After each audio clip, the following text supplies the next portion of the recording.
Bonjour, cette vidéo a pour but d'initier les étudiants en génie maritime, licence et master, au cours d'architecture navale. Cours numéro 1. Initiation à l'architecture navale, présenté par Mohamed Abdelkader Djibli, enseignant à l'université Usto Oran. Donc, tout d'abord, commençons par le vocabulaire de base. Un navire, en anglais ship ou aussi appelé vessel, c'est un corps flottant destiné à la navigation et pour le transport d'un point A à un point B. Un bateau, c'est un nom plutôt employé dans le langage courant et familier. Une barque, c'est un petit engin ne dépassant pas les 10 mètres de longueur, destiné pour la pêche côtière, pour la plaisance et toute autre activité de plaisance. Quelques catégories de navires. En fait, il y a quatre catégories de navires. Les premiers, c'est les navires archimédiens ou euh, navires sustentés par la poussée d'Archimède, donc portés par la poussée d'Archimède. Deux autres catégories qui sont appelées les navires de Bernoulli ou des navires hydrodynamiques. Cette fois-ci, la sustentation, donc la portance est produite grâce à un artifice hydrodynamique, par exemple les hydrofoils, donc c'est des ailes qui permettent de créer une poussée verticale aidant à porter le navire, ou un autre moyen, un dessin de la carène qui va permettre la création de cette poussée. L'autre catégorie de navires hydrodynamiques, c'est les navires avec coussin d'air.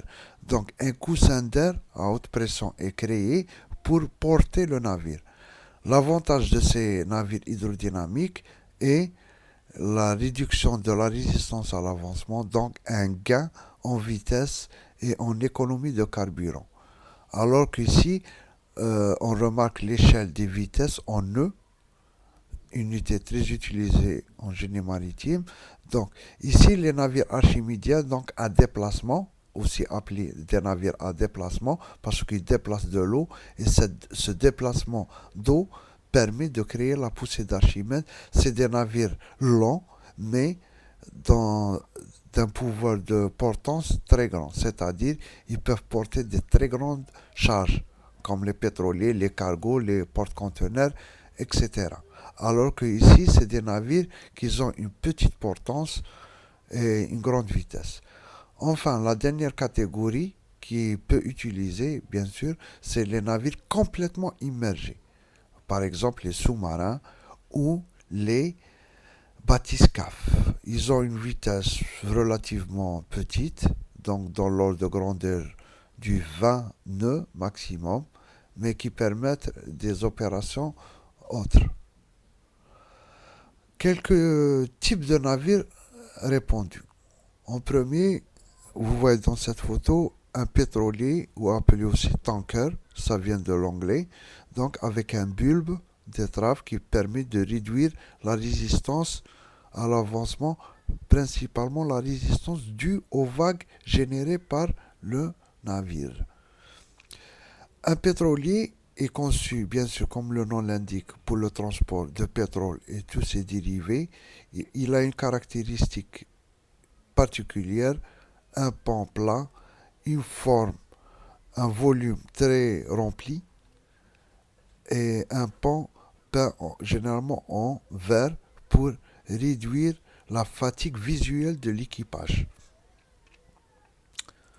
Un autre pétrolier, avec cette fois-ci des navires de servitude, c'est dans ce cas des remorqueurs qui permettent de manœuvrer des navires très grands dont la manœuvrabilité est difficile dans les endroits étroits, à savoir les ports, les chenals et les estuaires. Un autre navire très répandu en Algérie. L'Algérie a une flotte dixième dans le monde concernant le transport du gaz liquéfié, le méthane ou tout autre gaz inflammable. Ici, on voit un méthanier, liquid natural gas. Donc, ce navire, qui est la propriété d'une compagnie algérienne de transport d'hydrocarbures, donc, il est caractérisé par un franc-bord assez conséquent. Vous voyez ici. Donc, pourquoi? Parce que le méthane est un gaz léger, sauf que ici, il est sous à une température de moins 162 degrés Celsius, ce qui permet sa liquéfaction et un transport économique de ce gaz. Les ballons sphériques ici sont, il y a quatre ballons sphériques appelés les cuves de méthane, là où il est emmagasiné et transporté sous forme liquide, peint en blanc pour réduire un peu l'émissivité thermique. Donc, toujours le pont en vert, bien sûr. Il y a un symbole ici qui va montrer que le navire possède un bulbe. C'est pour avertir les remorqueurs et tout engin qui navigue autour du navire qu'il y a une présence de bulbe. Sauf que des fois ici, elle n'est pas visible. Euh, Pratiquement, le navire, il est pratiquement en charge. Un autre type de navire très important lui aussi, c'est les porte-conteneurs. Comme le nom l'indique, c'est un navire qui transporte des conteneurs à destination de plusieurs ports à la fois, ce qu'on appelle le tramping. C'est que cette configuration permet une économie de trajet et un commerce rapide et intéressant d'un point de vue économique. Les conteneurs sont standardisés sous forme de deux dimensions principales, le 20 pieds et le 40 pieds de longueur. Donc, un conteneur, il a un chemin, une route appelée une route maritime bien précise avec plusieurs ports de chargement de chargement et de déchargement. Un autre porte-conteneur, cette fois-ci dans un port spécialisé pour pour le transbordement des conteneurs. Ce port est appelé un terminal à conteneurs. Un car ferry, ici un navire de croisière, donc un navire spécialement conçu pour le transport des passagers et pour les croisières nautiques en mer.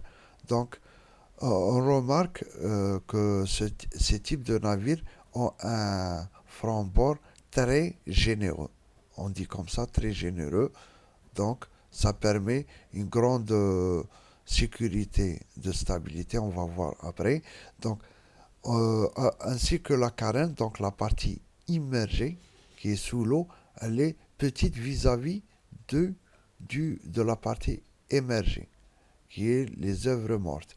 Donc on remarque ici des bulbes d'étrave, des propulseurs d'étrave, pardon, c'est des hélices montées latéralement pour permettre des manœuvres des fois sans besoin des remorqueurs. Concernant les commodités à bord, on peut trouver de tout. Une salle de cinéma, de théâtre, de spectacle, des restaurants, des salles de gym, des ascenseurs, un hall, des piscines, des salles de gymnastique et d'aérobic et toute autre commodité pour le confort des passagers. Ici, un autre navire spécialement conçu pour le transport de voyageurs, donc c'est pas une croisière, c'est pour le transport d'un point A à un point B. Ici, c'est un navire d'une propriété d'une entreprise de transport de voyageurs nationale algérienne. Donc, la particularité, c'est que ce navire permet aussi de transporter des voitures, des semi-remorques et tout engin roulant.